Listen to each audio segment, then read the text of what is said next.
मैं रेखा मौर्य, उत्तर प्रदेश आशा workers union प्रदेश उपाध्यक्ष। मैं अपने क्षेत्र के बीजेपी के सांसद, विधायक, सभासद, मंडल अध्यक्ष और बीजेपी के हर जिम्मेदार पद पर कार्यरत हमारे भाइयों एवं बहनों, मैं आप सबसे आशा वर्कर्स यूनियन की तरफ से प्रणाम करते हुए एक अपील करती हूँ कि अगर आप लोग सही मायने में बीजेपी के कार्यकर्ता हैं और मोदी जी के लिए कार्य कर रहे हैं, सत्य के लिए कार्य कर रहे हैं, महिलाओं के लिए कार्य कर रहे हैं, तो आप लोग अपने क्षेत्र की आशा बहनों से जरूर मिलें और उनकी समस्याओं को सुनें। आज आशा बहनें जिस तरह से प्रयागराज सीएमओ से परेशान हैं और जिस प्रकार दुखी हैं कि वो बयां नहीं कर सकती हैं और कोई सुनने वाला नहीं है। कई बार शिकायत करने के बावजूद भी हम आशा बहनों की शिकायत सुनी नहीं जाती। आशा बहनों को डांट कर, धुतकार कर भगा दिया जाता है।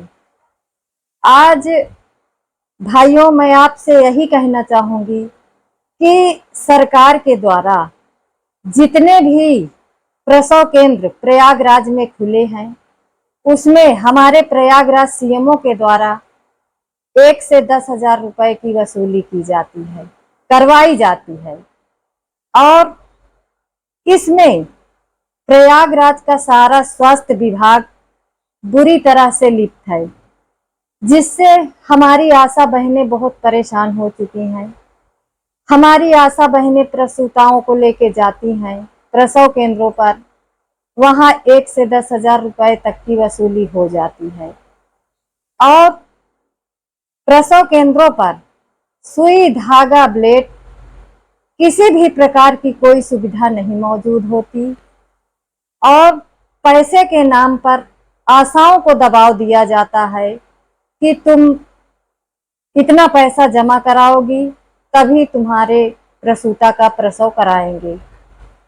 तो भाइयों, अगर आशा पैसा नहीं दिलाती तो उसके केस को रिफर कर दिया जाता है। रात हो जाए, दिन हो जाए, आशा वर्कर किस अवस्था में है, प्रसूता किस अवस्था में है, उसे जल्दी उपचार की जरूरत है।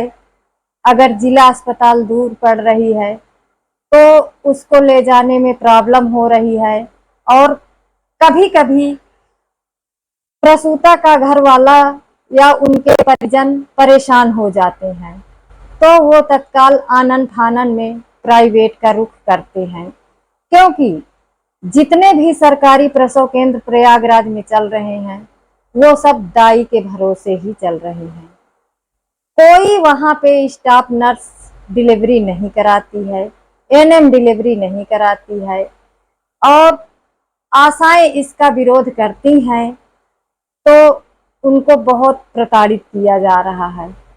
शिकायत का कोई असर नहीं पड़ रहा है और खुलेआम यही कहा जाता है कि चाहे जितनी शिकायत करो कोई मायने नहीं रखता है। प्रसव केंद्रों से जो वसूली होती है, स्वास्थ्य मंत्री से लेकर के सीएमओ तक, सीएमओ से लेकर पूरे स्वास्थ्य विभाग तक और जो कुछ बचता है मीडिया कर्मियों तक, प्रयागराज के मीडिया कर्मियों तक ये पैसा पहुंचाया जाता है। तो मैं अपने प्रयागराज के मीडिया बंधुओं से यही पूछना चाहूंगी कि मेरे भाई, आप लोग सत्य ना कह करके चंद रुपए के लिए आप बिक जाते हैं। अगर आप नहीं बिकते हैं तो हर प्रसव केंद्रों की सच्चाई आप दिखाते क्यों नहीं हैं? मैं आपसे माफी चाहती हूँ कि जो मैं आपको इतनी बड़ी बात बोल रही हूँ। मैं अपने देश के उत्तर प्रदेश के स्वास्थ्य मंत्री से ये पूछना चाहती हूँ कि स्वास्थ्य मंत्री जी, आज प्रसव केंद्रों पे जिस तरह से वसूली हो रही है, क्या आप उसको नहीं देख रहे हैं? आपको इतने ज्ञापन के द्वारा, इतने धरने प्रदर्शन के द्वारा बताया जाता है, क्या आप उसको नहीं देख रहे हैं? या आप सत्य में इस घूसखोरी में लिप्त है? आपका मीडिया लिप्त है, आपका स्वास्थ्य विभाग पूरी तरह भ्रष्टाचारी घूसखोरी में लिप्त है। तो कृपा करके इन सब चीजों से को दूर करिए और आने वाले चुनाव में आप खुद ही समझ जाएंगे कि आशा बहनें क्या कर रही हैं। और मैं इसी के साथ अपने बीजेपी से जुड़े हुए भाइयों एवं बहनों से यही कहना चाहती हूँ कि बहनों, चुनाव के समय आपके क्षेत्र की प्रसूता महिलाएं भी वोट देती हैं। क्या इस कठिन घड़ी में आप उनका सपोर्ट नहीं कर सकते? अगर नहीं कर सकते तो आप सरकार की नाकामियों को भी मत छुपाइए। बस मेरी यही अपील है आपसे, सत्य को सत्य कहिए, झूठ को झूठ कहिए। इसी के साथ रेखा मौर्य आपको प्रणाम करते हुए अगर कोई गलती हो तो माफी चाहती हूँ।